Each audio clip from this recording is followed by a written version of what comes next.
වහන්සේ ඔබ සමග වනසෙක්වා ඔබ සමගද වනසේක්වා.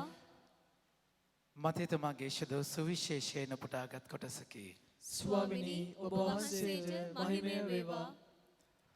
ඔබ ධර්මිෂ්ඨකමින් විනයධරයන්ද පරිසිවරුන්ද ඉක්මවා නොගියොත් ඔබ කිසිසේත් ස්වර්ග රාජ්‍යයට නොපිවිසෙන්නහු යයි ඔබට කියමි. මිනී නොමරන්න මිනී මරණ කවරකුවද විනිශ්චයට යටත් වනු ඇතැයි පැරැන්නන්ට කී බව බාස ඇත. ඒත් මම ඔබට කියමි තමාගේ සහෝදරයා සමග කෝපවන කවරකුවද ඔහු අධිකරණයට යටත් වනු ඇත. තමාගේ සහෝදරයාට මෝඩයා කියා ගරහන කවරකුවද ඔහු ශ්‍රේෂ්ඨ අධිකරණයට යටත් වනු ඇත. ජඩයා කියා ගරහන කවරකුවද ඔහු නිරාගින්නට ගොදුරු වනු ඇත.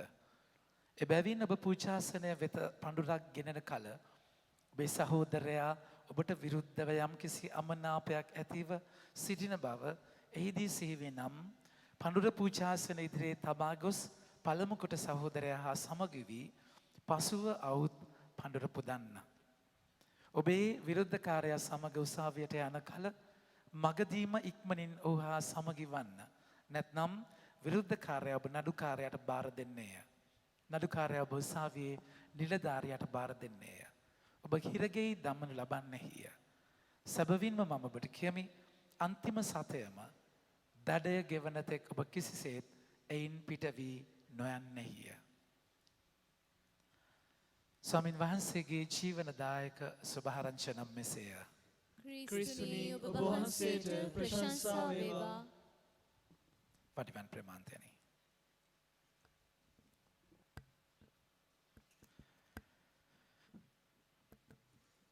මගේ ආදර ප්‍රමාන්තයනි අපිට ජීවත් වෙන්න විදිහි දෙකක් තියෙනවා.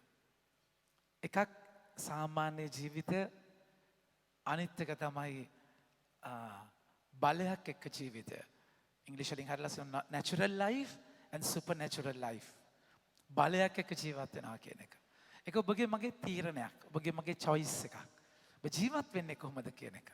එතනදී පුංචි උදාහරණයක් කියනවා නම් අද අපි දකින්නේ එලියාගේ ජීවිතය මගේ ප්‍රමාන්තයනේ. එලියාගේ ජීවිතය කොහොමද ජීවත් වුණා කියලා කිව්වොත් එහෙම මෙතන එක වචනයක් තියෙනවා බලන්න.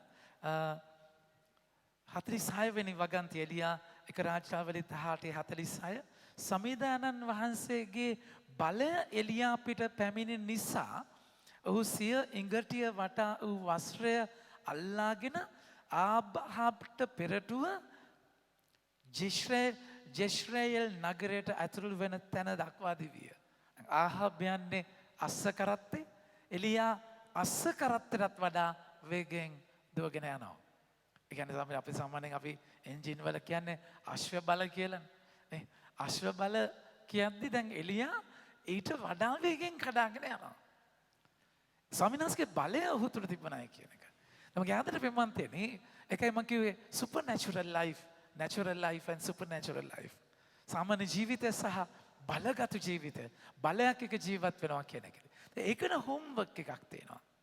ඒකට පැහැදිලි හෝම්වර්ක් එකක් තියෙනවා. ඔබගේ ජීවිතේ ඔබ සාමාන්‍ය තලයට වඩා එහා තලයක ජීවත් වෙන්න ගත්තයින් පස්සේ ඔබ ජීවිතේ දකින්න විදිය වෙනස් මගේ ප්‍රමාන්තයනේ. ඔබ ජීවිතේ සාමාන්‍ය අය දකින්න විදියට නෙමෙයි දකින්නේ. ඒකට පිළිතුරු දෙන්න වෙනවා ඔබට මට. එලියා එතනට යන්න, එලියා එතනට යන්න මහා පිළිතුරක්. එලියාට ස්වාමීන් වහන්සේ කියනවා කේරිත් වලට යන්න කියලා. ඒ කේරිත් වලට ගිහිල්ලා ඊට පස්සේ එලියා කේරිත් වලින් ශාරපත් වලට යන්න කියනවා. ඒක ඇවිල්ලා ඔබ දන්නවා ජෙසබෙල් කියන නපුරු රජිනගේ ගම ඒ ප්‍රදේශය. එතන වැන්දබුවකින් යැපෙන්න කියලා කියනවා. කපුටු කෑම කියලා දෙනවා. එතන එහෙම ඉඳලා ඊට පස්සේ එලියා තනියම චැලෙන්ජ් කරනවා දෙවියන් වහන්සේගේ එකම දිවැසිවරයා විදියට බාල්ට නමස්කාර කරන දිවැසිවරු 450ක් එක්ක චැලෙන්ජ් කරලා ඊට පස්සේ දෙවියන් වහන්සේ ඉස්සරහා යාඥා කරලා ඒ ගින්න ඇවිල්ලා එලියාගේ පූජාසනය දවනවා. මගේ ආදර පින්වත්නි මේ පසුබිමේ තමයි එලියා ඊට පස්සේ ඒ දිවැසිවරු 450ම මරනවා. මරණවා කියද්දි මේක තේරුම් ගන්න. ඒ කියන්නේ ස්වාමින් වහන්සේට පූර්ණව පිළිතුරු දෙනවා මගේ ප්‍රමාන්තනේ. දැන් මේ ඔබගේ ඉනර් රෙස්පොන්ස් එක. ඔබගේ අතුලාන්ත ප්‍රතිචාරය ස්වාමින් වහන්සේට. ඒ තුළ ඔබ ජීවත් වෙන්න මගේ ආදර පින්වත්නි ඔබගේ එළියේ ජීවත් වෙන විදිය බලගතු වෙනවා. නැවත මං කියන දේ අහගන්න. ඔබ ඇතුලෙන් ස්වාමින් වහන්සේට ප්‍රතිචාර දක්වන්න ගන්න ඔබගේ එළියේ බලය ඔබ ජීවත් වෙන විදිය බලගතු වෙනවා. In a response. එකයි ජේසු කුරුසේ යද්දී ඇතුළාන්ත ප්‍රතිචාරයක් දුන්නේ. ජේසු ඇන ගහන අයට රියැක්ට් කරේ නැහැ. පිලාත් රියැක්ට් කරේ නැහැ. ජුදාස්ට රියැක්ට් කරේ නැහැ. ගෝලයන්ට රියැක්ට් කරේ නැහැ. ඔක්කොම ඇතුළාන්ත ප්‍රතිචාරයක්. මුළු ලෝකෙම ගලව ගත්තේ ඒ ඇතුළාන්ත ප්‍රතිචාරයත් එක්ක. ගොඩාක් වෙලාවට අපි මේක නාස්ති කරගන්නවා. අපිට ඉන රියැක්ෂන් එකක් ඉන රෙස්පොන්ස් එකක් දෙන්න තියෙන වෙලාවේ අපි එළිය රියැක්ට් කරනවා. ගස්සනවා, පුප්පනවා, ඔරවනවා, රවනවා, විසි කරනවා, ගහනවා, බයිනවා. ඒක අපි රියැක්ට් කර එළිය රියැක්ට් කරපු ගමම්ම ඉන පවර් එක නැති වෙනවා. මගේ ආදර වෙමන්තෙනි, ඒකයි ජේසු හැමතිස්සෙම ජීවත් වුණේ මේ ඇතුළාන්ත බලයක් එක්ක. ජේසු ඔබම අරගෙන ගියේ එළියේ දසපනත ඉෂ්ට කරා. ඔන්න දැන් මම දසපනත ඉෂ්ට කරානේ. මම කොහොම හරි මම කාම මිත්‍යාචාරය කරේ නැහැ. තේරුණාද කියන එක? මම හොරකම් කරේ නැහැ. මම මිනිමරුවේ නැහැ. දැන් 10ම ගාන්ට කරේ නැහැ. එහෙම එළියේ ජීවිතයකට වඩා ඇතුළේ දෙයක්. ඒක උන්වහන්සේ අද පැහැදිලිවම කතා කළා කියන්නේ ඔබගේ මගේ ජීවිතය පර්ෆෙක්ට් වෙන ගමනකට යන්න ඕනේ. උන්වහන්සේ අද සුවිශේෂයේ පැහැදිලිවම කතා කරනවා. මතතුමාගේ 5 වෙනි පරිච්ඡේදයේ උන්වහන්සේ කතා කරනවා. මන්ද ඔබ ධර්මිෂ්ඨකමින් විනයදරයන්ද පරිසිවරයන්ද ඉක්මවා නොගියොත් ඔබ කිසිසේත් ස්වර්ග රාජ්‍යෙ නොපිවිසෙන්න. ඒ කියන්නේ ඔබට ලෝකයේ ස්ටෑන්ඩඩ් එකක් බලන්න බෑ මගේ ප්‍රමාණය. ලෝකයේ අනිත් අය ජීවත් වෙන විදිය කොහොමද කියන එක. දැන් ලෝකේ ඉන්න විදිය මෙයා මෙහෙමනේ, ඇසිලියා මෙහෙමනේ, ජොසපියා මෙහෙමනේ, අබරන් මෙහෙමනේ, මෙයා මෙහෙමනේ, අර ටීවී එකේ මෙහෙමනේ. ඒක නෙමෙයි ඔබගේ මගේ බිමිනුම් දාන්න. Be perfect as your heavenly Father is perfect. ඔබගේ ස්වාමින් පියාණන් වහන්සේ සර්ව සම්පූර්ණ වෙනවා වගේ සම්පූර්ණ සම්පූර්ණ වෙනවා. ඒක නිසා ඔබගේ මෙෂර්මන්ට් එක, ඔබගේ මායිම, ඔබගේ සීමාව දකින්නේ වෙන කිසි කෙනෙක්ගෙන් නෙමෙයි. ඒක නිසා you can never be comfortable in your spiritual life. ඔබගේ ජීවිතේ කවදාවත් ඔබට ඔබගේ ජර්නි එකේ දැන් නම් මම හරි කියලා තැනක ඉන්න බෑ. හැම දවසකම ඔබට වර්ධනය වෙන දෙයක් තියෙනවා. ඒක උනාස කතා කරලා කියන්නේ පරිසිවරයන් විනයදරයන්. මේගොල්ලෝ තමයි ආගම කියා දීපු අය. එයාලා හිටපු ජීවත් වෙච්ච තලය ජස් කියනවා මෙයාලගේ එහාට ගියේ නැත්තම් ප්‍රතිවරජයට යන්න බෑ. සමහර වෙලාවට අම්මා තාත්තා කියන්නේ ජේසුව පෙන්වන්න ඕනේ තරුවක් නේ. තරුව බලාගෙනනේ ආවේ. අම්මා තාත්තව දැක්කහම නැද්ද? අම්මා තාත්තව දැක්කහම ළමයින්ට තරු පේනවා. තේරුණාද කියන එක? ඒ කියන්නේ අපි මොන වගේ එක්සාම්පල් එකක්ද දෙන්නේ? එතකොට අනිවාර්යෙන් ඔබගේ ජර්නි එකේ ඒ හැම කෙනෙක්ගෙම එහාට යන්න වෙනවා. මෙයා මෙහෙමනේ, ෆාදර් මෙහෙමනේ, සිස්ටර් මෙහෙමනේ, අම්මා මෙහෙමනේ, තාත්තා මෙහෙමනේ, අරයා මෙහෙමනේ, ප්‍රින්සිපල් මෙහෙමනේ, බ්‍රදර් මෙහෙමනේ. ඒක අදාළ නැහැ. සමහරට එයින් එහා යන තැනකට අපිට යන්න වෙනවා. ඒක උනාස කතා කරලා කියන්නේ කිසිසේත් ස්වර්ග රාජ්‍යයට නොපිවිසෙන්න හුය. කොහොමද යන්න බෑ.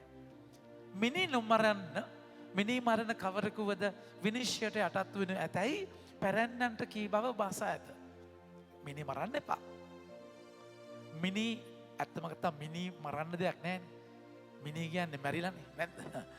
මිනී මරන්න එපා කියද්දි දැන් මරන්නේ නැහැ. හැබැයි මරා ගන්නව නැද්ද? මගේ වල්ලර මරන්න නැති ටික විතරයි.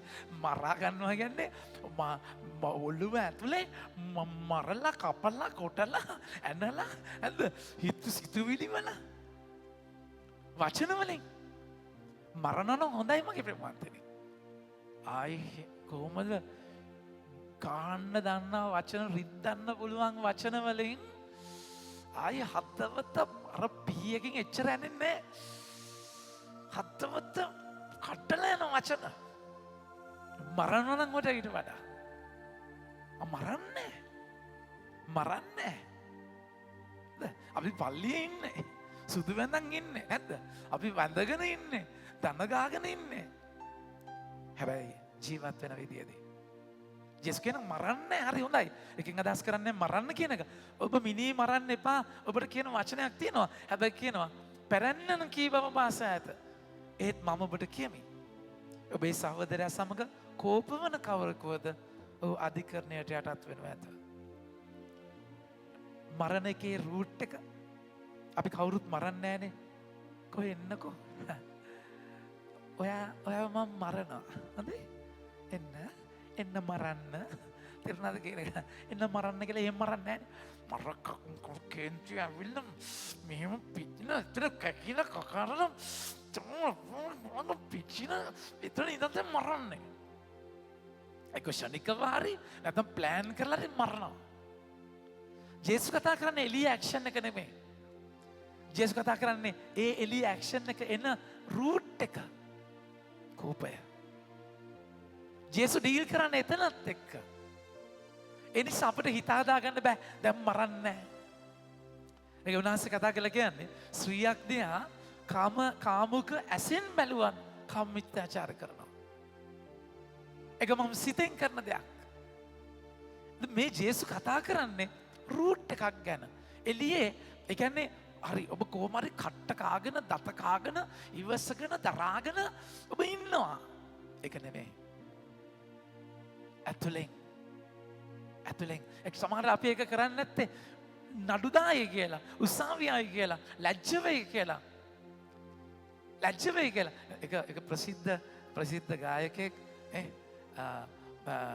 නම කියන්න ඕනේ දැන් ජීවිතුන් අතරත් නැහැ. එයා ප්‍රසිද්ධ ගායිකාවක් එක්ක අනියම් සම්බන්ධයක් තියාගෙන ඉඳලා ඊට පස්සේ කැම්පස් එකේ ඉන්ටර්විව් එකක් ටීවී එකේමයි තිබුණේ. ඉතින් අර කට කැඩිච්ච කටපටාන් ගල කියනවා කියන්නේ ඉතින් හරිද? ඉතින් මොකද වෙන්නේ? ලැජ්ජාවක් කියලා කිසිම දෙයක් නැහැ. ඉතින් කිව්වා මේ දැන් කැම්පස් එකේ ප්‍රශ්න ටික අහන්න බලාගෙන ඉන්නවා දැන් ඔබ මෙන්න මෙහෙම ගායිකාවක් එක්ක අනියම් සම්බන්ධයක් තිබුණා කියලා කතාවක් නෙමෙයි තිබ්බා. කියලා ගෙලින්ම කිව්වා. ඊට පස්සේ ඊටු ටික ප්‍රශ්න අහන්න බෑ. අර එහෙම කියන්නේ නැති නිසානේ. ඉතින් ඉවරයි. ඉතින් ඊට පස්සේ ෆයිල් එක ඉවරයි. ඉතින් ඔබ එහෙම දෙයක් ආයිත් කරනවද කියලා ඇහුවා. මගේ වයිෆ්ට අහුවෙන්නේ නැහැ කියලා 100%ක් දන්නවනම් ආයි පටන් ගන්නවා කියලා කිව්වා. තේරුණාද කියන එක? ඒ කියන්නේ වයිෆ්ට අහුවෙන්නේ ඒක තමයි ප්‍රශ්නේ. අම්බෝ හැබැයි පවුලේ වෙච්ච ප්‍රශ්නත් එක්ක ඒක නම් ආයි පටන් ගන්න නැහැ. 100%ක් ෂුවර් නම් වයිෆ්ට අහුවෙන්නේ නැහැ කියලා ආයි පටන් ගන්නවා කිව්වා. දැන් යනම් අමුයි කියන නිසානේ. අපිත් ගොඩාක් වෙලාවට පව් කරන්නේ නැත්තේ බයට. අහුවෙයි කියලා ලැජ්ජ වෙයි කියලා. එළියම නමුත් කවුරුත් නැති තැන කිසිම දෙයක් නැති කාටත් අහුවෙන්නේ නැත්තම් ෂුවර් නම් ඔබ එතන ඒ දේ නොකර ඉඳීද? ජේසුස් කතා කරන්නේ රූට් එක ගැන. ජේසුස් කතා කරන්නේ මරණ එක ගැන. මේ මරන්න බෑ කොහොමද? හැබැයි මරන්න නිමිත්ත ඒක රූට් එක. ඒක මේ ජීවිතේ එතන විසඳ ගන්න ඕනේ. එතන විසඳ ගන්න ඕනේ. ජේසුස් කතා කරනවා ඒකයි මේ කතා කරලා කියන්නේ ඔබගේ සහෝදරයා සමග කෝප වෙන කවරකෝද ඔහු අධිකරණයට යටත් වෙනවා ඇත. තමගේ සහෝදරයාට මෝඩයා කියා ගරවන කවරකෝද ඔහු ශ්‍රේෂ්ඨාධිකරණයට යටත් වෙනවා ඇත. ජඩයා කියා ගරවන කවරකෝද ඔහු නිරාගින්නට ගොදුරු වෙනවා ඇත.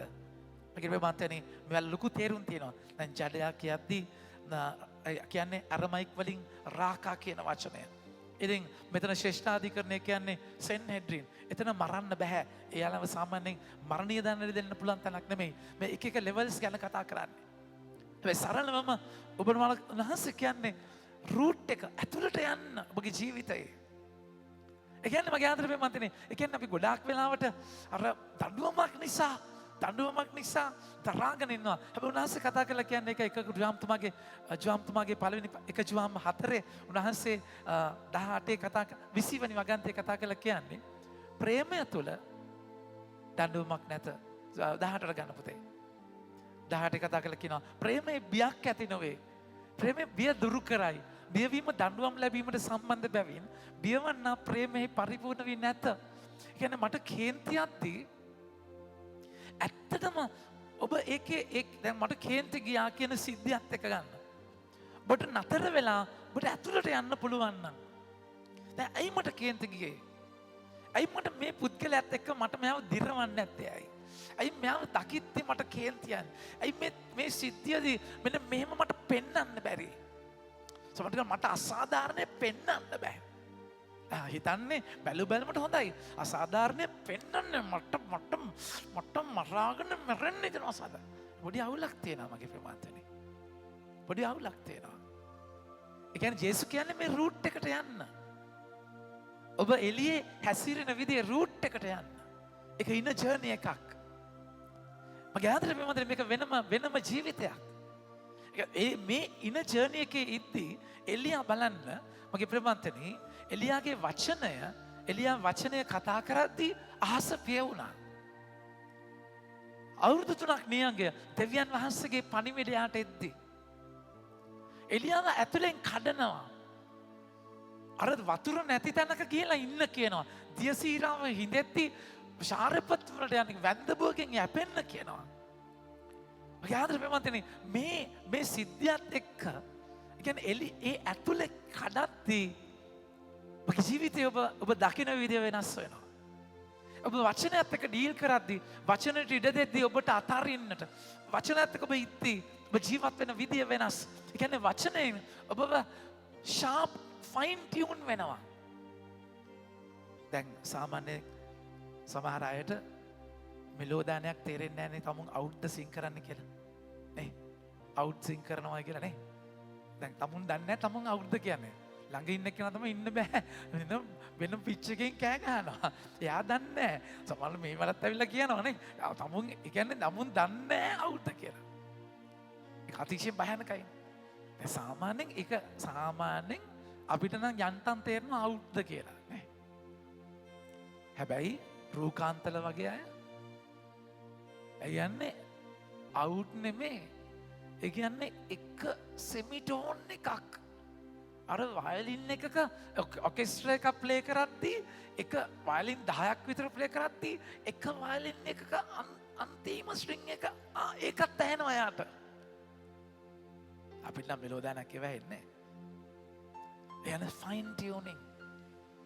ඔබගේ මගේ ජීවිතයේ ස්වාමීන් වහන්සේ කතා කරන විදිය ඒ ෆයින් ටියුන් වෙන තැන. දැන් බලන්න එලියාගේ ජීවිතය අද සුවිශේෂයේ එලියා ආහාබ්ට කතා කොට හැරි ගොස් කන්න බොන්න මන්ද මහා වර්ෂා හනක් ඇසේයයි කීවේය. මොන වර්ෂ ගහන්නත් දන්නේ? මොන වැස්සකට මුලෝදානයක් පේන්නේවත් නැහැ. හැබැයි එලියාට ඇහෙනවා ආහබ්ට ඇහෙන්නේ නැහැ. Fine tuning.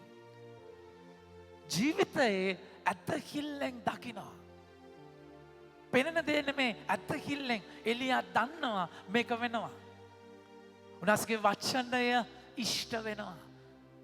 මගේ ආදරේ මෙමන්දිර ඔබ වචනයත් එක්ක ජීවත් වෙද්දී ඔබ එළියෙන් දකින දේ නෙමෙයි වෙනම දෙයක්. ඒක උන්වහන්සේ වචනය කතා කළා කියන්නේ මාර්ක් තුමාගේ 11 වෙනි පරිච්ඡේදයේ උන්වහන්සේ මේක ගෝලයන්ට කියා දෙන ලස්සන විදියක් තියෙනවා. මාර්ක් තුමාගේ 11 වෙනි පරිච්ඡේදයේ උන්වහන්සේ ගෝලයන්ට මේක කියා දෙන්නේ අත්තික්කා ගසකින්. 12 වෙනි වගන්තිය. පහුවදා උන්වහන්සේ බෙතානිය නික්ම ගිය කල උන්වහන්සේට බඩගිනි විය. උන්වහන්සේ කොළ ඇති අත්තික්කා ගසක් දුරදී දැක ඉන් යමක් ලැබේදෝ සිතමින් එහි වැඩියසේක. ගස ළඟට පැමිණි කල කොළ මිස අන් කිසිවක් සම්බ නොවිය. ඒ අත්තික්කා වාරය නොව බැවිනි. උන්වහන්සේ මෙවක් පටන් සදහටම කිසිවක් කදවදාවත් තාගෙන් ඵල අනුභව නොකරත්වායි ගසට වදාළසේක. එය උන්වහන්සේගේ ශ්‍රාවකයන්ට ඇසිනි. පොඩි එක්සර්සයිස් එකක් කරන්න. මේ සාපයක් නෙමේ එක්සර්සයිස් එකක්. අස්තිකාගාට සාප කරනවා උන්වහන්සේ. 20. ඔහු පහුදා යද්දී අත්තිකා ගස වචනයක බලන්න මුල පටන් වියලී තිබුණු දුටුවේය. සාමාන්‍යයෙන් කොළ වලින් වියලෙන්නේ. මේක මුලේ ඉඳන් වියලෙන්නේ. අර තිරේ උඩ ඉඳන් ඉරලා වගේ. ඒ මොකද වචනය යටින් ගිහිල්ලා මුල හරහා ඇවිල්ලා තමයි එතනට යන්නේ. මුල ඉඳන් වේලනවා. මගේ ප්‍රමන්තනේ ඒ සිද්ධිය මතක් වී පේතුරු කතා කරමින් බලන්න ගුරුදේවනි ඔබ සාප කළ අත්තික්කා ගස වියලී තිබේ කිය. ජේසුස් වහන්සේ උන්ට උත්තර දෙමින් මෙසේ වදාළ සේක. දැන් මොකද්ද කියන්න ඕනේ? ජේසුස් කියන්න ඕනේ මම සාප කළොත් පරිස්සමෙන් ඉඳපල්ලා හොඳේ. මම සාප මම කට ඇරියොත් බලන්න. ඒක නෙමෙයි ගැන්වීම. සාපය ගැන නෙමෙයි ගැන්වීම. දෙවියන් වහන්සේ අදහා ගන්න සැබවින්ම මම ඔබට කියමි කවරෙක් නමුත් මේ කන්දට ඉදිරි ගොස් ඔහු මුහුදෙහි පතිත වේවායි කියා තමා කියන දේ සිදු වන්නේම යයි නිසැක සිතින් අදහන්නේ නම් එසේද වන්නේය. එබැවින් මම ඔබට කියමි ප්‍රඥාවෙන් අවදින කවර දෙයක් වද එය ඔබට ලැබෙන්නේ යයි අදහන්න එවිට එය ඔබට ලැබෙන්නේමය. මගේ ආදරේ ප්‍රේමවන්තනි වෙනම ජීවිතයක්. දැන් එලියා කියනවා ආහාබ්ට යන්න නිකන් නෙමෙයි. කතාවකට හැරී ගොස් කන්න බොන්න අවුරුදු 3ක් නියංගය. එහෙම ගියත් අපේ ලොක්කෝ ගියේ නෑනේ නේ. එහෙම ගියේ නෑනේ යන්න කිව්වට ගියේ නෑනේ. කොච්චර ඇදහිලා නැද්ද? මොන ඒ කියන්නේ අත්තික ගස් වලට වඩා භයානකයි. දේශපාලන මුල් ඇදලා ගත්තයින් පස්සේ. නැද්ද?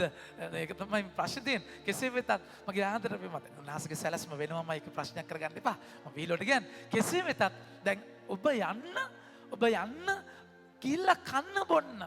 ඒ කියන්නේ සෙලිබ්‍රේට් කරන්න. උත්තරේ තාම දැකලා නැහැ. ලැබුණ ආසෙ ස්තුති කරන්න. අර අපි ප්‍රසිද්ධ කතාවක් තියෙනවා. අවුරුදු ගානක් වැස්ස නැති ගමේ වර්ෂාව වෙන්න කියලා සුව මෙහෙයක් ප්‍රශංසා මෙහෙයක් ලෑස්ති කළා. ෆාදර් යාඥාවට ඔක්කොම එන්න කියනවා. මුළු ගමම 1000ක් විතර එනවා ඕපන් එයා ග්‍රවුන්ඩ් එකකට. එක කොළු පැටියෙක් විතරයි කුඩේ අරගෙන යන්නේ. මිනිහා විතරයි විශ්වාස කරන්නේ වහිනවා කියලා. අනිතුරු ෂුවර් වහින්නේ නැහැ කියලා. ඒක නිකන් යන්නේ. අපි ජීවත් වෙන්නේ අද හිල්ලෙන්ද? එලියා මගේ ප්‍රේමවන්තනි එලියා කියනවා යන්න කන්න බොන්න වර්ෂාවක මහා වර්ෂාවක හනක් ඇසේ. සාමාන්‍යයෙන් බල්ලන්ට අපිට වඩා ඇහෙනවා. කුරුල්ලන්ට සත්තුන්ට අපිට වඩා ඉවක් තියෙනවා. කුණාටුවක් එනවා නම් වැස්ස එනවා නම් උන්ට අපිට කලින් දැනෙනවා. අපේ තීව්‍රතාවයට වඩා සංවේදීතාවයට වඩා ඔහුගේ සංවේදීතාවය වැඩි. ඒ තැනදී ඉවක් තියෙනවා උන්ට.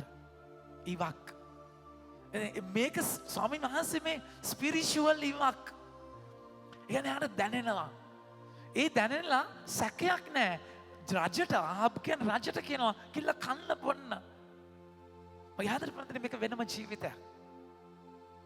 ඔබ ස්වාමීන් වහන්සේත් එක්ක මේ ගැඹුරු ජීවිතයට යද්දී අර කතා කරන තරහ මිනි මරණ ලෙවල් එක නෙමේ තරහ ඇතිවන තැනත් ඔබ ශුද්ධාත්මයන්ත් එක්ක ගනුදෙනු කරද්දී ඔබ ජීවත් වෙන්න ගන්න වෙන තැනක ඔබ ස්පිරිචුවල් ඉව හම්බ වෙනවා.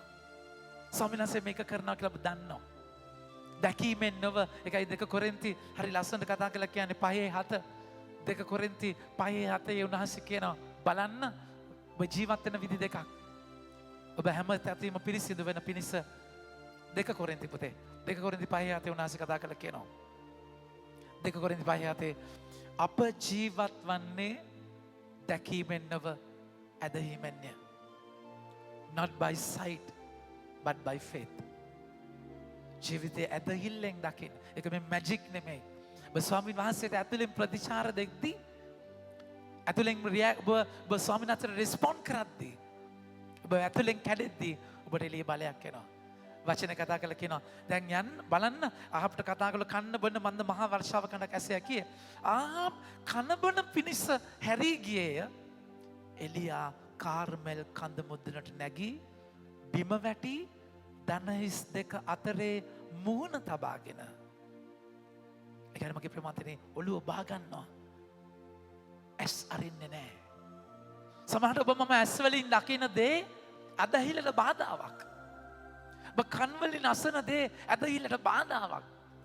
ලෝකයම චව්චව්ලගෙන් පිරීලා තියෙන මේක හරියන්නේ නැහැ. මම කියවනේ මේක හරියන්නේ නැහැ. කවදාවත් හරියන්නේ නැහැ කිව්වත් හරියන්නේ නැහැ. මම දන්නවා මේක මම කියවනේ හරියන්නේ නැහැ. සමහරට අම්මා තාත්තම චව් කොලේ ඉන්නේ හරියන්නේ නැහැ. නමුත් කිව්වට හරියන්නේ නැහැ. මේ ළමයි හදන්න බෑ. මේක හරියන්නේ නැහැ. අද හරියන්නේ මුල්ල ඉඳන්ම වපුරන්නේ එකමයි. තමයි තුල ඇදහිල්ලක් ඇති වෙන්නේ. ඒ නිසා ඔබට මට ඇස් දෙක වහගත්තම ඇරෙන ඇස් දෙකක් තියෙනවා. දනිස් දෙක ඔබ වහගෙන කන් දෙක වහගත්තම ඇරෙන සවනක් තියෙනවා. මේ යාඥාවේ ගැඹුරු අත්දැකීමක්. මගේ ආදර ප්‍රේමන්තනේ මේක වෙනම ජීවිතයක්. ඒක ස්වාමීන් වහන්සේට ඔබ මේක ප්‍රැක්ටිස් කරද්දී සමහර භාවනාවක් වගේ ඔබ ඇස් දෙක පියාගෙන ශුද්ධාත්මයන් වහන්සේට ආරාධනා කරලා ඒ වචනයත් එක්ක ඔබ ජීවත් වෙන්න ගද්දී ස්වාමීන් වහන්සේ මට පෙන්වන්න, ඔබ වහන්සේ මට කතා කරන්න. මගේ දයාබර පියතුමත් එක්ක මම ස්පිරිචුවල් ඩිරෙක්ෂන් ගන්න කීප තැන් ගොඩක් තියෙනවා. එක ලෙවල් එකක මම ස්පිරිචුවල් ඩිරෙක්ෂන් යද්දී පියතුමා ඇස් දෙක පියාගෙන අපි දෙන්න යාඥා කරනවා ස්වාමීන් වහන්සේ අපිට කතා කරන්න. මම දන්න එක්සෝසිසම් කරන සභාවේ අනුමැතිය ලැබ්බ පියතුමා එයාත් එක්ක මම බ්ලෙසිංස් වලට ගියාම උන්වහන්සේ බ්ලෙස් කරද්දී කතා කළා කියන ස්වාමීනි අපිට ඇස්සට නොපෙනෙන මනසට නොතේරෙන වෛද්‍යවරුන්ට ගෝචර කරන්නට බැරි රිපෝට්ස් වලට අහු වෙන්නේ නැති දේ ඔබ වහන්සේ අපිට අනාවරණය කරන්න. උන්වහන්සේ මම පුදුම දේවල් අතකට කියනවා. මගේ ආදර පින්වත්නි මේක ස්පිරිචුවල් පවර් එකක්. ඒක වෙනම ජීවිතයක්. ඒ තැනදී එලියා ඇස් දෙක පියාගෙන ඔබාගෙන කකුල් දෙක ඔබාගෙන දණහිස් දෙක අතරේ මූණ තබාගෙන ඔබ ගොස් මූද දෙස බලන්නේ තම වැඩකාරයාට කීය. ඒ කියන්නේ වැස්සක සේයාවක්වත් නැහැ. වලාකුලක්වත් නැහැ. හැබැයි ඇදහිල්ලෙන් දකිනවා. මගේ ආදර ප්‍රේමන්තනේ ඒක ඔබ බලාපොරොත්තුවක ඉන්න විදිහක් උන්වහන්සේ මට අපි මේක හැමදාම කියවන දෙයක් 8:24 උන්වහන්සේ කියන්නේ අප ගැලවීම ලබා ගත්තේ බලාපොරොත්තුව කරන කොටගෙනය. පෙනෙන දේ ගැන බලාපොරොත්තුවක් නෙවෙයි. අපි පෙනෙන දේ ගැන බලාපොරොත්තු වෙන්නේ කොමකටද? අපි නොපෙනෙන දේ ගැන බලාපොරොත්තු වෙමු නම් එය ඉවසිල්ලෙන් නැතුව බලා සිටින්නෙමු. නිකම් බලාගෙන ඉන්නවා නෙමෙයි, බකන් නිලාගෙන ඉන්නවා නෙමෙයි, යාඥාවෙන් ඇදහිල්ලෙන් අයිති කරගන්නවා. ඇදහිල්ලෙන් අයිති කරගත්ත ජීවිතයක්. ඒකයි උන්වහන්සේ හීබ්‍රු පොතේ 11 වෙනි පරිච්ඡේදයේ 5 වෙනි වගන්තිය කියන්නේ ඇදහිල්ල වනාහි අදෘශ්‍යමාන දේ පිළිබඳ බලාපොරොත්තු වන දේ පිළිබඳ සහතිකයයි. අදෘශ්‍යමාන දේ පිළිබඳ නිසැකකමයි. ඒක ඔබ ප්‍රගුණ කරගන්න ඕනේ, එක්ස්පීරියන්ස් කරන්න ඕනේ, ඔබ ඒක ප්‍රැක්ටිස් කරන්න ඕනේ. ජීවිතයේ ඇදහිල්ලේ ජීවිතේ මගේ ප්‍රේමන්තනේ. හැබැයි උන්වහන්සේ පැහැදිලි දෙයක් කියනවා. මේ ගනුදෙනුවේදී ඔබට මට තියෙන ප්‍රධානම ප්‍රශ්නය අර මම ඔබට ගත්ත බයිබල් පාඩේ බලන්න. මාර්තුමාගේ සුවිශේෂ 11 වෙනි පරිච්ඡේදයේ කතා කරන වචනය ඔබ නැගිට යාඥා කරන්න ඊට ඔබ ලැබෙන්නේමය. ඊට පස්සේ බලන්න 24 එබැවින් මම ඔබට කියමි ඔබ යාඥා කරන යාඥාවෙන් අවයදින කවර දෙයක් වුවද ඔබට ලැබෙන්නේමයයි අදහන්න එවිට ඔබ ලැබෙන්නේමය. ඔබ නැගිට යාඥා කරන විට කිසිවෙකුට විරුද්ධව කිසිවක් ඇත්නම් කමා කරන්න. එසේ කළ යුත්තේ ස්වර්ගයේ වැඩ වසන පියාණන් වහන්සේත් ඔබගේ වැරදි වලට කමා කරන පිණිසය. මෙතන තමයි ලොකුම ප්‍රශ්නේ තියෙන්නේ. ප්‍රාතිහාර්ය, සුවය, නිදහස, බලයට තියෙන ලොකුම බ්ලොක් එක. ඔබ කාත් එක්ක හරි තරහක් තියෙනවා නම් සමහරට බ්ලෙස් කරද්දී තේරෙනවා බ්ලෙසිං එක ඇතුළට යන්නේ නැහැ. මෙහෙම වැදිලා යනවා. කතා කරද්දී කෙනෙක් එක තරහක්, වෛරයක් තියෙනවා. මගේ ආදර ප්‍රේමතිරි ඒක කාමයට වඩා භයානකයි. හොරකමට වඩා භයානකයි. ජේසු කිසිම පාපයක් අද සුවිශේෂී උන්වහන්සේ කතා කළා කියනවා කිසිම පව්කාරයකට උන්වහන්සේ කියන්නේ එන්න එපා කියලා. වෛශ්‍යාවන්ට එන්න, අයකැමියන්ට එන්න, හොරු මංකොල්ලකාරයන්ට එන්න. හැබැයි මගේ ප්‍රේමතනේ උන්වහන්සේ අද සුවිශේෂී කතා කළා කියනවා. එබැවින් ඔබ පූජාසනය වෙත පඬුරක් ගෙනෙන කල ඔබේ සහෝදරයා ඔබට විරුද්ධව යම් කිසි අමනාපයක් ඇතිව සිටින බව එහිදී සිහි වී නම් පඬුර පූජාසන ඉදිරියේ තබා ගොස් පළමුකට සහෝදරයා සමග වී ආපසු අවුත් පඬුර පුදන්න. මෙතන තමයි භයානකම තැන. හීලින් ප්‍රොසෙස් එකේ භයානකම දේ. ඒකයි අපි ඉන හීලින් එකේදී සමාව දෙනවා. සප්‍රසාද වහන්සේ ඉස්සරහා හැම පියවරකම ඉන්න කෙනෙක්ට සමාව දෙනවා. ඒ සමාව දෙන්න බැරි කෙනෙක් ඉන්නවා නම් අඩු ගානේ උන්වහන්සේ මතෙතුමාගේ 5 වෙනි පරිච්ඡේදයේ කතා කරලා කියනවා 43 වෙනි වගන්තියේ ඔබ අසල්වැසියාට ප්‍රේම කරන්න සතුරාට වෛර කරන්න කී බව ඔබ අසා ඇත. ඒත් මම ඔබට කියමි ඔබ සතුරාට ප්‍රේම කරන්න ඔබ පීඩා කරන්න ඕන දේශා යාඥා කරන්න. අඩුම ගානේ ඔබ එයා වෙනුවෙන් යාඥා කරන්න හරි ඕනේ. සමාව දෙන්න බැහැ කියන එක පිළිගන්න. මගේ ආදරේ ප්‍රමාන්තනේ මගේ ජීවිතේ ස්වාමිනාස්ගේ ආශිර්වාදය එන්න තියෙන තැන තමයි ඒ වෛරය තියන්නේ બ્લોක් එකක් විදියට. මෙතන කතා කරන්නේ මොකක්ද? ඔබගේ සහෝදරයා ඔබත් එක්ක අමනාප නම් ඔබ අමනාප නෙමෙයි. මම මොනවා කරන්නද? යා මාත් එක්ක තරහ නම්. නෑ ජේසුස් කියනවා. එයාවත් එක්ක තරහ නම් ඔයා ගිහලා විසඳගෙන එන්න. එවිට ඔබ ස්වර්ගයේ පියාණන් වහන්සේ ඔබ පුදන දේ පිළිගන්නවා. ඔබගේ සමාව ඔබට සමාව ලැබෙන්නේ ඔබ සමාව දෙද්දී. මගේ ආදරේ ප්‍රමාන්තනේ මේක ඔබට මට දැන් මේක එළියේ ඔබට මට පේන්නේ පුංචි දෙයක් විදියට. ඒක හරියට අයිස්බර්ග් එකක් වගේ චූටි එළියට ආව අයිස්බර්ග් එකේ පොඩ්ඩයි එළියට පේන්නේ. ඇතුලේ යායක් තියෙන ඔබ දන්නේ නැති. ඔබට නැති වෙන යායක් තියෙනවා. මේක ලොකු ප්‍රොසෙස් එකක්. ලොකු නෙට්වර්ක් එක ඔය තරහ එක්ක. ඒක එලියා මේකේ අනිත් පැත්ත දකින්නේ. එලියා කතා කරලා කියනවා මගේ ප්‍රමාන්තනේ යාඥා කරද්දී එලියා කියනවා සේවකයාට ගිහිල්ලා බලන්න මොකක්ද වෙන්නේ. ඔබ ගොස් මොහොත දැස බලන්නයි තම වැඩකාරට කිය. ඔබ ගොස් බලාවුත් කිසිවක් නැතයි කී විට නැවත 7 වරක් කියන්නේ යෝට කිය. 7 වරක්. උන්වහන්සේ නාමන්ට කියන්නේ එලිෂා නාමන්ට කියනවා ජොර්දාන් නදියේ 7 පාරක් ගිලෙන්න. පළවෙනි පාර ගිල්ලවන්නේ නැහැ. දෙවෙනි පාර ගිල්ලවන්නේ නැහැ. තුන්වෙනි පාර ගිල්ලවන්න බෑ. වැඩක් නැහැ කියලා අපි යනවා. අපි කන්සිස්ටන්ට්. යාඥාවේ අපි කොච්චර ස්ථිරයිද? මගදී අතාරිනවා අපි. අපරාධයක් මගේ ප්‍රමාන්තරේ. උන්වහන්සේ 7 පාරක් කිව්වා කියන්නේ පුරුණ සංඛ්‍යාවක්. එලියා කියනවා 7 පාරක් බලන්න. ඒ කියන්නේ එක පාර 1 2 3 4 5 6 7 පාරක් බලන් ඉන්න නෙමෙයි 7 ගණන්. අර එක දවසක් මගේ යාළුවෙක් ඉන්න බයිසිකලේ මෙලෝදානයක් පදින්න බෑ හරිද මොටර් සයිකලේ. ඉතින් මොටර් ලයිසන් අරගෙන අපි ඇහුවා කොහොමද 8 කැවුවේ කියලා. මොටර් බයික් එකේ 8 ගහන්න එපා ලයිසන් එක හම්බෙන්න. 8 කැවුවා මොකද? මෙහෙම ගියාලු එකේ වටක්. එකේ වටක් ගියා මට හම්බ වෙනවා. ගානක් දීලා තුගේ ලයිසන් අරන් තියෙන. කෙසේ වෙතත් 8 ගහනවා කියන්නේ එකේ වටක් නෙමෙයි. 7 පාරක් බලනවා කියන්නේ 1 2 3 4 5 6 7 නෑ එහෙම එකක් නෙමෙයි. පැන්ඩෝල් පැහැයෙන් බොන්න 6න් 6ට බොන්න කියලා කියන්නේ එකපාරම නැද්ද? එකපාරම අවුල් අරගෙන එකට පාර බොනවා. හෙටත් එක බීලා බලන්න සදාටම යන්න පුළුවන් ටිකට් එක අරගෙන මගේ පුළුවන්. එකපාර බොනවාද? එහෙම හරියන්නේ නෑ. 7 පාරක් බලනවා නෑ. එලියට කියනවා නෑනේ යන්න. 7 පාරක් බලනවා. 7 පාරක්. 7 වෙනි පාර තමයි දකින්නේ. එක පාර ගාලා වැස්ස නැහැ. 7 වෙනි පාර වැස්සද නැහැ. 7 වෙනි පාර නැවත 7 වරක් යන්නේයි. ඔබට කීව 7 වෙනි වර කතාවකට මිනිසෙකුගේ අතක් වැනි කුඩා වලාකුලක් මුහුද මැදින් නැගියන්නේ. චූටි පොරොන්දුවක්. අච්චර සාගරයේ මිනිස්සෙක්ගේ අත වගේ ස්වාමිනාසේ ක්‍රියා කරන්න ගන්න එහෙම. ආබ්‍රහම්ට කිව්වා ආසේ තරු වගේ පොළවේ වැලි වගේ දරු කරපලා එකෙක්වත් නැහැ. ඊට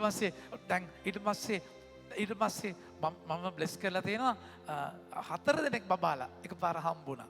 මේ එන දැන් ලොකුත් එක්ක කොරෝනාවෙන් පස්සේ ඔක්කොම ළමයි ලොකු වෙලානේ. 4 දෙනා මෙහෙම හස්බන්ඩ් දෙන්නයි වයිෆ් දෙන්නයි මෙහෙම අරගෙන ආවේ. 4ක් ඉපදිලා. එහෙමනම් අඩු ගානේ කමක්වත් නැහැනේ. ආබ්‍රහම්ගේ තරු වගේ ළමයි හම්බ වෙන්න 99 එකයි. ඌවත් මරන්න කියනවා. වලාකුලක් වගේ අතක් වගේ වලාකුලක්. අයිස්බර්ග් එක වගේ. හැබැයි යට ඒ වලාකුලත් එක්ක දකින්න වර්ෂාව එළියට පේනවා. මගේ ආදර ප්‍රේමන්තනේ ඒකයි ස්වාමීන් වහන්සේ කියන්නේ. ඔබගේ චූටි තරහ සමහර වෙලාවට යටි දුවපු කැන්සර් එකක් වගේ. එළියේ තියෙන පුංචි බබල් එකයි පුංචි ගෙඩියක් තියෙන්නේ පුංචි බිබිලක් තියෙන්නේ. හැබැයි කැන්සර් එකක් විසිරිච්ච. එනිසා මේක ඩීල් කරන්න මේකත් එක්ක ඩීල් කරන්න. එලියාල කතා කරලා කියනවා මගේ ප්‍රමන්තනේ ඒ නිසා මිනිස්සෙකුගේ අතක් වැනි කුණා වලාකුලක් මුහුද නැගින්නේ නැහැ කිව. ඔහුද වැස්ස ඔබ නොවලක්වන පිණිස ඔබගේ රථය සූදානම් කරගෙන මැනවයි කියා. ඔබ ගොස් ආප්ට කියන්න. ඒ කියන්නේ වැස්ස cat and dog rain. Cat and dog කියන්නේ බල්ල පූස වහිනව නෙමෙයි. හරිද? කැට් ඇන්ඩ් ඩොග් කියන්නේ ඒ කියන්නේ මොරසූරන වැස්සක්. ඒ කියන්නේ කරත්තේ යන්න බැරි තරම් වැස්සක්. හැබැයි අතක් වගේ වලාකුලක් දැකලා කියන්නේ. අපිට මගේ ප්‍රේමන්තනේ එහෙම පේන්නේ නැහැ දේවල්. අපිට ඔක්කොම වෙනකන් අපි ඉන්නවා පැන මුස්පේන්තු වෙලා මූසල වෙලා අපිට බලාපොරොත්තුවක් නැහැ. අපි හත්වරක් බලන්නෙත් නැහැ. දකින්න එක වලාකුලද මෙච්චර දෙන්නේ කියලා උන්වහන්සේට ඇබ්බටි කියලා රණ්ඩු වෙන තැනක ඔබ මම ඉන්නේ. උන්වහන්සේ කතා කරලා කියන අවසානයේ මගේ ප්‍රේමන්තනේ සුවිශේෂයට යන්න. අවසානයේ කියනවා ඔබ නඩුකාරයත් එක්ක ඔබ උසාවියට යනකොට ඔබ විරුද්ධකාරයා සමග උසාවියට යන කල මගදීම මුළු ඉක්මනින් ඔහු හා සමගිවන්න. නැත්නම් විරුද්ධකාරයා ඔබ නඩුකාරයට බාර දෙන්නේ. නඩුකාරයා ඔබ උසාවියේ නිලධාරියට බාර දෙන්නේ. නඩුකාරයා ඔබ උසාවියේ නිලධාරියට බාර දෙන්නේ. ඔබද හිරගෙයි දමනු ලබන්නේය. සබවින් මම ඔබට කියමි අන්තිම සතේම දඩේ ගෙවන තෙක් ඔබ කිසිසේත් එයින් පිට වී නොයන්නේය. මගේ ආදර ප්‍රේමන්තනේ. ඒක නිසා මේ ලයිෆ් එක අපි ජජ්මන්ට් එකට යන ලයිෆ් එක. පාරේ විසඳ ගන්න තියෙන දේ විසඳ ගන්න. චූටි පුංචි දේවල් ඉදම්ම විසඳ ගන්න. ජීවත් වෙන වෙනම විදිහක්. ජීවත් වෙන බලයක් එක ජීවත් වෙන්නට. එනිසා ඒ තැන ඔබගේ ජේසුස් ඔබගෙන් ඉල්ලන්නේ ඒ බලයක් එක ජීවත්. 1 තිමෝති 2 තිමෝති 1:7 උන්වහන්සේ කතා කළා කියනවා. උන්වහන්සේ අපට දී ඇත්තේ බය අඩු ගතිය නොව ප්‍රේමාන්විත හික්මුණු බල සම්පන්න ආත්මානුභාවයක්. 2 තිමෝති 2:7 දෙවනස් අපට දුන්නේ බය අඩු ගතිය නොව බල සම්පන්න ප්‍රේමාන්විත හික්මුණු ආත්මානුභාවයක්.